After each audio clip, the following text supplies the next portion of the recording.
Assalamualaikum. Pernah nggak Anda dengerin lantunan Al-Quran yang kedengerannya tuh, wah merdu banget, mengalir lancar seolah tanpa putus.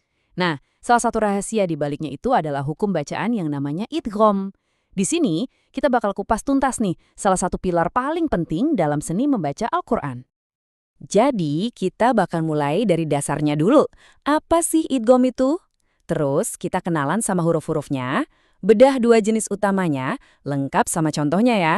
Nggak lupa, ada satu pengecualian penting yang perlu kita tahu. Dan di akhir, kita bakal ngerti kenapa ini semua penting banget. Oke, langsung aja kita mulai. Oke, kita masuk ke bagian pertama.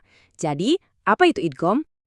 Gampangnya gini, idgham itu artinya melebur atau memasukkan. Jadi bayangin aja dalam tajwid ada dua huruf yang ketemu. Huruf yang pertama itu nun mati atau nun sakinah yang bunyinya n, atau bisa juga tanwin yang bunyinya an, in, un. Nah, pas salah satu dari mereka ini ketemu sama huruf-huruf tertentu, suaranya tuh nggak dibaca sendiri-sendiri lagi. Suaranya bakal melebur, nyatu sama huruf yang ada di depannya. Efeknya, bacaan kita jadi smooth, mengalir banget. Terus, kenapa sih harus ada aturan ini? Nah, ini bagian yang menariknya. Idgham itu bukan cuma aturan teknis yang kaku loh. Ini tentang seni, tentang keindahan. Tujuannya itu supaya bacaan kita jadi mulus, enak didengar, dan yang paling krusial, ini menjaga supaya makna ayatnya nggak berubah. Betul-betul cara kita untuk menghormati dan memuliakan firman Allah. Oke, kita udah tahu apa dan kenapanya. Sekarang pertanyaannya, huruf apa aja sih yang jadi pemicu hukum idgham ini? Yuk kita kenali alat-alatnya.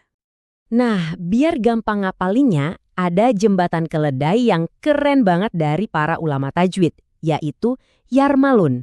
Ingat-ingat kata ini ya, karena 6 huruf di dalamnya ini adalah kunci buat ngenalin idgham.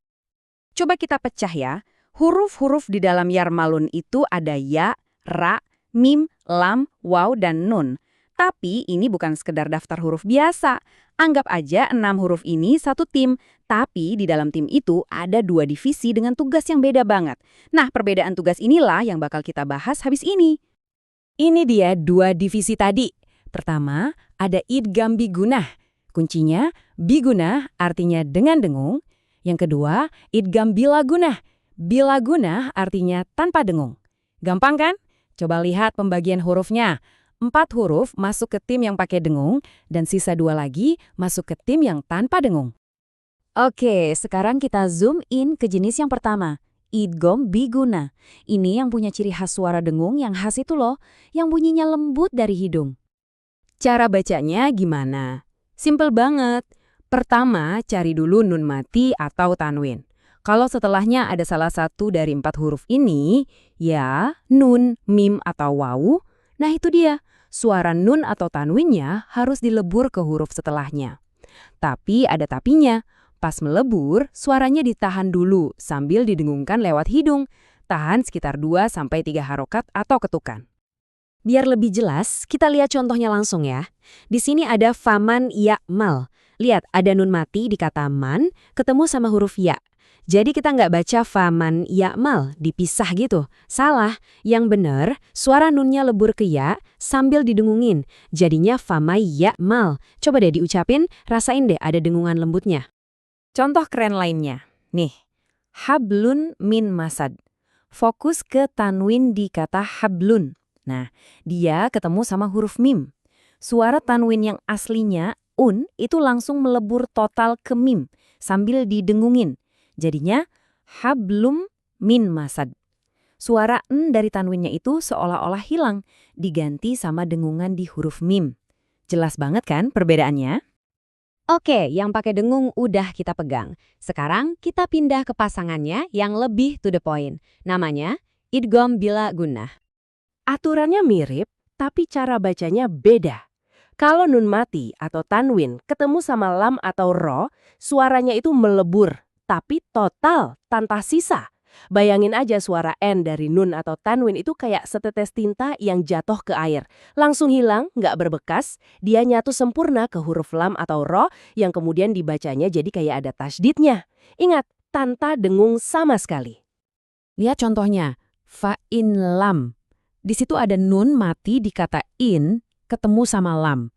Jadi bacanya bukan fa'in lam. Suara nunnya hilang sama sekali. Langsung masuk ke lam. Jadinya fa'il lam. Seolah-olah huruf lamnya jadi double atau bertasydid. Satu lagi contoh biar makin mantap. Ada min ladunhu. Nun di kata min ketemu sama lam. Langsung aja, suara nunnya lebur sempurna. Kita bacanya jadi mil ladunhu. Cepet, tegas, dan yang paling penting nggak ada dengung sama sekali. Oke, biasanya kan dalam setiap aturan pasti ada pengecualiannya ya kan? Nah, idgham juga punya. Dan ini penting banget buat kita tahu supaya bacaan kita benar-benar sempurna. Jadi pertanyaannya gini, mungkin nggak sih ada kasus di mana nun mati ketemu sama salah satu huruf yarmalun, tapi malah nggak boleh dilebur? Jawabannya bisa, dan memang ada. Pengecualian ini namanya idhar mutlak. Kuncinya di kata idhar yang artinya jelas. Jadi bukannya dilebur, suara nunnya justru harus dibaca dengan ya jelas banget. Terus syaratnya apa? Gini, aturan ini cuma berlaku kalau nun mati ketemu sama waw atau ya. Tapi ini yang paling penting, keduanya harus ada di dalam satu kata yang sama. Kenapa begitu? Karena kalau nekat dilebur maknanya bisa jadi aneh atau malah hilang sama sekali. Jadi ini semacam safety lock dalam tajwid buat ngejaga makna asli dari Al-Quran.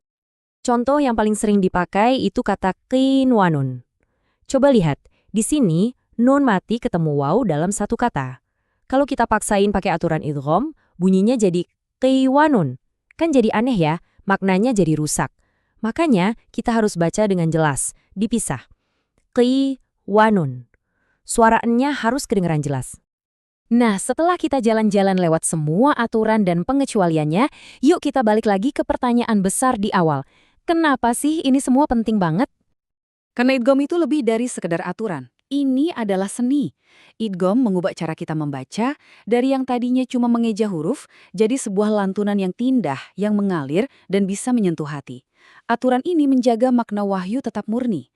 Dan pada akhirnya, ini adalah panduan buat kita semua untuk bisa membaca Al-Quran dengan fasih. Artinya, lancar, jelas, dan benar, persis seperti yang diajarkan oleh Rasulullah SAW. Jadi, kesimpulannya, idgham itu bukan aturan teknis yang bikin pusing. Anggaplah ini sebagai alat kita untuk memperindah ibadah kita. Kalau kita paham dan terus latihan, setiap ayat yang kita baca bakal terasa lebih hidup, lebih dalam maknanya. Nah, sekarang pertanyaannya kembali ke Anda. Sudah siap untuk membuat bacaan Anda jadi lebih indah?